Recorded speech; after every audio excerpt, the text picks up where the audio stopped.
pessoal, meu nome é Paulo Cogos e eu estou fazendo uma série de 2 vídeos. Nesse primeiro vídeo falaremos sobre a teoria da secessão.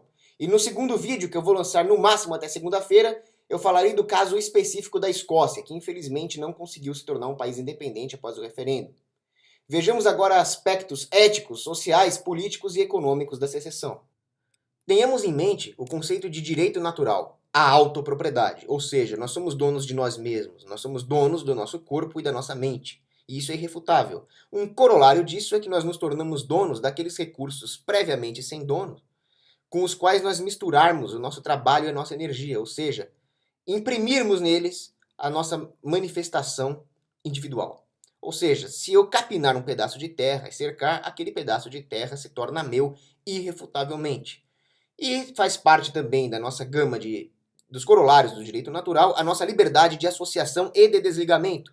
Ou seja, se for voluntário, nós podemos entrar numa empresa, contratar alguém para a empresa, formar um clube, namorar com alguém, nós também podemos demitir alguém, pedir demissão, sair do clube, terminar o namoro. Numa sociedade realmente livre, as pessoas teriam a liberdade de se associar para estabelecer, por exemplo, normas da terra, uma espécie de legislação privada que lhes seria conveniente, aumentando a segurança jurídica, diminuindo custos de transação, mas tudo de maneira consensual e competitiva no mercado. Elas poderiam estabelecer acordos de segurança, de aplicação da justiça privada, e assim essas comunidades competiriam, dado que as pessoas teriam plena liberdade de se desligar.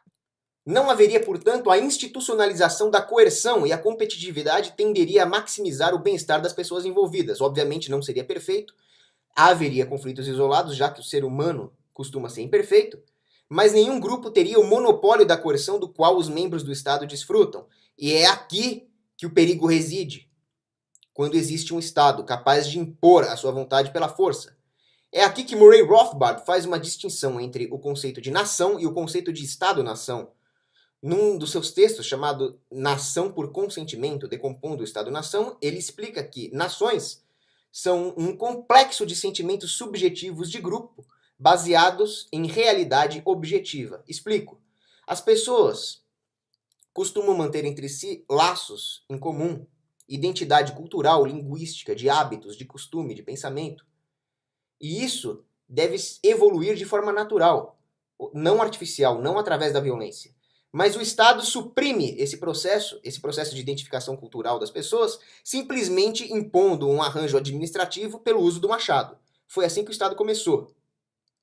Então, as sociedades, as regras, deixam de ser livres e passam a ser arranjos artificiais onde não há mais uma manifestação privada do indivíduo. A formação das regras, a formação dos contratos não é mais fruto da escolha das pessoas e sim da imposição de um grupo de criminosos, também conhecido como Estado. E essa artificialidade é que gera a maior parte dos problemas que nós temos na Terra hoje. Por exemplo, o movimento historiográfico, conhecido como Escola de Annales, tem como um dos seus maiores expoentes um historiador chamado Fernand Braudel. E ele diz que aquilo que realmente influencia a evolução das instituições humanas, da civilização, são, além dos fatores técnicos de cunho geográfico, fatores puramente humanos, como cultura, hábitos, valores, costumes.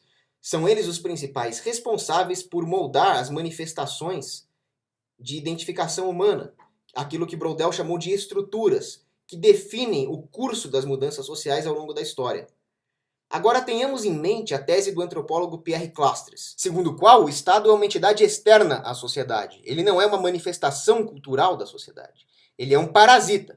E, portanto, os seus mandos e desmandos, as suas imposições regulatórias, as suas guerras, nada mais são do que interferências nesse processo espontâneo e natural de evolução institucional e mudança social.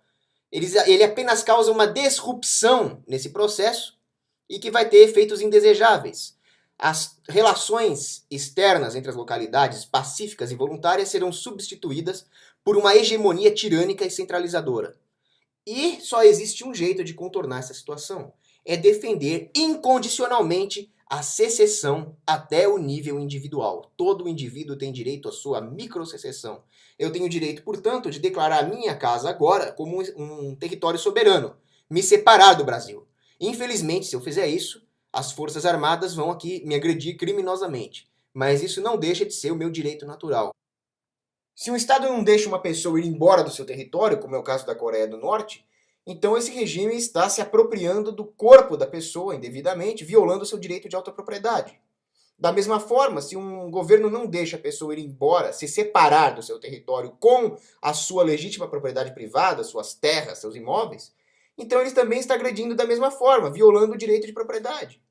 Para contornar o problema da tirania estatal, é imprescindível que nós reconheçamos os direitos dos indivíduos de se desligar dela. Além disso, ao longo da história, as identidades locais fortes sempre foram uma fonte de resistência contra o imperialismo hegemônico dos estados. Haja vista o exemplo da Ucrânia, que conseguiu a sua independência em janeiro de 1918, e mesmo assim o Lenin tentou impor o governo soviético contra o povo ucraniano. Foram duas tentativas fracassadas, onde o Lenin entendeu aquilo que Robert Conquest relatou no seu livro A Colheita do Sofrimento, que a identidade nacional e linguística e cultural dos ucranianos era um fator que não podia ser ignorado. Então, na terceira vez, o Lenin conseguiu, mas ele teve que reconhecer uma certa autonomia cultural ucraniana.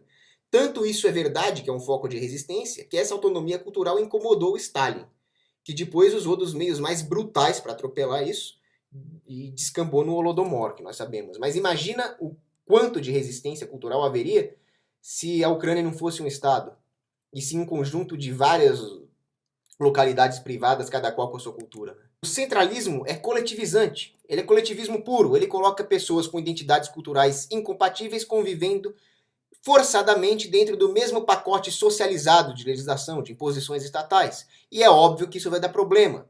A Iugoslávia, por exemplo, foi palco de violentos conflitos étnicos entre eslovenos, croatas, sérvios, ao longo de praticamente todo o século XX.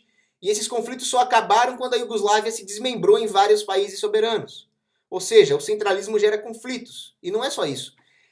O centralismo possui uma implicação gravíssima para a segurança das pessoas. Quando um Estado central grande toma para si o monopólio da defesa de uma área, acontece o problema do cálculo econômico socialista. Ele não vai saber as nuances locais a respeito do problema de defesa, ele não vai saber calcular os custos dos equipamentos de defesa, o quanto gastar em cada tipo de defesa, ou seja, vai ter uma coletivização da defesa militar que vai ser contraproducente do ponto de vista estratégico. Seria muito melhor se as localidades tivessem os seus próprios custos e os seus próprios meios de defesa e cooperassem voluntariamente em acordos de defesa conforme as necessidades. Além disso, países grandes possuem maior capacidade de financiar guerras através da carga tributária, através da expansão monetária que gera inflação, e essas aventuras militares pelo mundo afora geram ressentimentos no resto do mundo. Presta atenção, neocon puxa-saco dos Estados Unidos. É daí que nasce o terrorismo. E, portanto, as pessoas estão menos seguras por causa do Estado. O povo americano está menos seguro pelo fato de existir forças armadas nos Estados Unidos, estatais. Ele seria melhor se não tivesse. Além disso, o centralismo faz com que haja uma maior legitimação das pessoas para essas agressões militaristas. Os custos da guerra, financeiro e psicológico, são diluídos em um território maior, em uma população maior. Por exemplo, o custo da conscrição, do alistamento militar obrigatório. E aí você coloca as pessoas dentro de um arranjo abstrato, onde fica mais fácil manipulá-las e incutir nelas o medo de um agressor externo, sendo que elas não têm mais como se defender localmente e depositam todas as suas esperanças num Estado centralizado. E isso é facilitado também por uma outra característica do centralismo, que é a fácil manipulação das pessoas através da criação de jogos políticos e de conflitos políticos. Com as identidades culturais incompatíveis, geram-se conflitos internos e as próprias pessoas manipuladas acabam demandando um maior poder do governo central. Fora que existem outros artifícios, como por exemplo o assistencialismo, que foi o que o governo britânico fez com a população da Escócia, subornou. O escocês médio é um recebedor líquido de assistencialismo do Estado, e isso fez com que eles não quisessem perder essas mamatas, Outro problema do centralismo é que ele te torna vulnerável ao ódio nacionalista externo. Porque o Estado-nação, sendo um construto abstrato, é mais fácil de ser odiado. É muito mais fácil odiar os soviéticos, odiar os terroristas, gritar morte aos soviéticos, do que gritar morte aos ossetas da região de Dzal. Fica meio esquisito. Ou seja, em todos os sentidos, o centralismo deve ser rejeitado, principalmente naquilo que ele mais se arvora, que é a questão da segurança. Há também os argumentos econômicos em prol da secessão. Hans Hermann Hoppe nos mostra que territórios menores são mais propensos a adotar medidas de liberdade econômica. Por quê? Porque as intervenções do Estado na economia, cujos efeitos são sempre nefastos, se tornam mais evidentes em territórios menores. Os efeitos serão mais gritantes. Tomemos o exemplo do protecionismo para entender isso. Imagine que um pequeno bairro adote medidas protecionistas contra todos os bens e serviços produzidos externamente. Esse bairro estará fora da divisão de trabalho, ele não tem a capacidade de produzir lá dentro tudo o que ele precisa consumir, e as pessoas desse bairro enfrentarão uma pobreza extrema, talvez chegando ao nível da inanição. Agora imagine que uma cidade maior adote essas mesmas medidas protecionistas. Ela também vai enfrentar a pobreza, mas não com uma magnitude tão intensa quanto o pequeno bairro, já que é possível estabelecer uma divisão de trabalho maior no âmbito da cidade. Agora imagina que um país do tamanho do Brasil adote medidas protecionistas, infelizmente ele adota, né? Por exemplo, o IPI. A praxeologia nos diz: haverá sim empobrecimento da população, queda na qualidade dos produtos, aumento dos preços, redução da competitividade da indústria, mas os efeitos não vão ser tão evidentes, a ponto de que muita gente vai passar a acreditar nas falácias pró-protecionismo. Portanto, nos territórios grandes, os governos podem expandir o tamanho e o escopo do Estado ao mesmo tempo em que vão doutrinando a população com falácias econômicas, e assim eles conseguem se estabilizar no poder apesar do efeito cumulativo deletério que as intervenções do Estado na economia causam. Já com territórios pequenos, isso fica mais difícil. O Estado encontra menos legitimação para suas intervenções. Além disso, quando existe uma miríade de pequenos territórios, de pequenas unidades de governo, os custos de transação para se mudar de local são menores. Os meus custos financeiros, psicológicos, logísticos para me mudar para um outro arranjo de legislação a 5 quilômetros daqui são muito menores do que para me mudar para um país a 5.000 quilômetros daqui. Ou seja, quanto menores forem os territórios, maior vai ser a competição entre os governos para evitar a emigração. Dessa forma, eles serão obrigados, não só por motivos de legitimação, mas também por motivos de pura competição mesmo, a adotar medidas de liberdade econômica. No livro Obama Survival Guide, Guia de Sobrevivência ao Governo Obama, Wayne Allen Root nos mostra que quando as pessoas votam na urna, ou seja, quando elas podem socializar os custos, elas escolhem regimes intervencionistas. Essa é a grande tragédia da democracia, essa ditadura covarde que devia ser abolida da face da terra. Mas quando as pessoas escolhem individualmente, quando elas votam com os pés, ou seja, quando elas escolhem aonde morar, elas tendem a sair dos estados mais intervencionistas e migrar para os estados, territórios com menos intervenção, com mais liberdade econômica, que são, obviamente, mais felizes, mais prósperos, mais ricos, mais culturalmente desenvolvidos, moralmente também. Peter St. Onge nos mostra que se nós tomarmos as 45 nações soberanas da Europa e compararmos as 10 maiores territorialmente com as 10 menores, essas 10 menores vão ter 84% a mais de riqueza do que as maiores, em termos de PIB per capita. Claro que o PIB é uma falácia, eu não acredito em PIB, mas de fato, esses territórios menores têm um padrão de vida muito maior. Compare, por exemplo, Suíça, Liechtenstein e Luxemburgo com a Alemanha, Bélgica, Andorra e Mônaco com a França, ou San Marino com a Itália. Além disso, nos territórios menores, o indivíduo possui maior autonomia, ou seja, ele consegue imprimir a sua individualidade nas coisas que ele faz. Os indivíduos estão menos desprotegidos nos territórios menores, já que há menos pressão centralizadora dos estados. Ou seja, com mais proteção e com uma identidade cultural forte, estabelece-se uma miríade diversa de culturas, bens, serviços, tornando a própria divisão de trabalho mais eficiente do ponto de vista econômico. Além disso, nos territórios menores, é mais difícil para o governo manter uma política inflacionária, já que os mecanismos de mercado que mitigam a inflação também são mais eficientes, com um sistema bancário mais pulverizado. Então, os efeitos perversos da expansão monetária das reservas fracionárias se tornariam mais evidentes nos territórios menores. E a pobreza, a depredação da moeda e as crises econômicas causadas pela expansão da oferta monetária pelos bancos centrais vai ser muito mais improvável. Hans Hermann Hoppe nos mostra também que o capitalismo se desenvolveu principalmente nos ambientes descentralizados de territórios pequenos, como por exemplo no Sacro Império Romano-Germânico, com as suas milhares de subdivisões, nas cidades-estado do norte da Itália.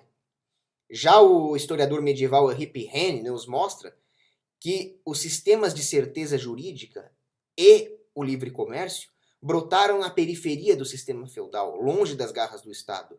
da maneira mais descentralizada possível. Foi assim que surgiu, por exemplo, a Lex Mercatoria, um sistema de cooperação legal entre os comerciantes. Portanto, nos territórios menores existe uma maior certeza jurídica que reduz a preferência temporal das pessoas. Elas se tornam mais voltadas para o longo prazo, então elas poupam mais e acumulam mais capital, e é isso que nos traz o desenvolvimento econômico.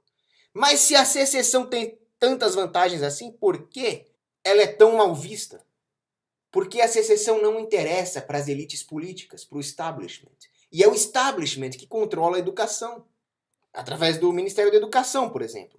Então as pessoas tendem a ver com maus olhos qualquer um que fale em separatismo. Experimente chegar na rua ou numa faculdade mainstream e falar em separação do estado de São Paulo, ou o Sul é meu país, ou alguma coisa do gênero. As pessoas já vão te olhar torto.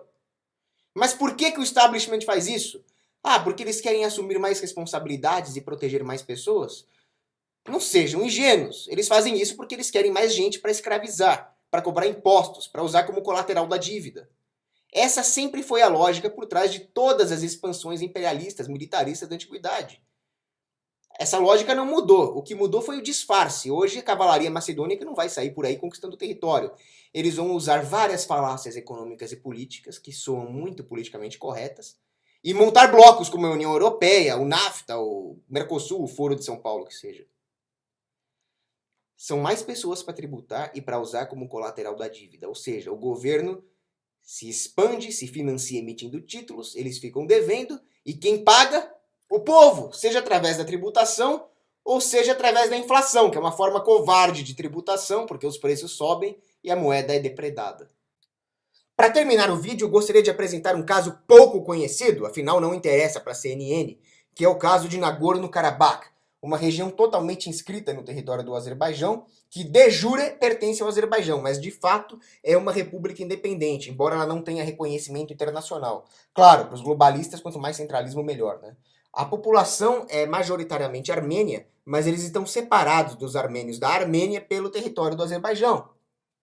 Se, ao invés de estatismo, nós tivéssemos aqui uma anarquia de mercado, haveria inúmeras propriedades privadas espalhadas por essa região, e os armênios de Nagorno-Karabakh poderiam finalmente se comunicar com os armênios da Armênia através de relações contratuais entre as propriedades privadas, direitos de passagem, aquisição de corredores de terra, haveria inúmeras alternativas de rota.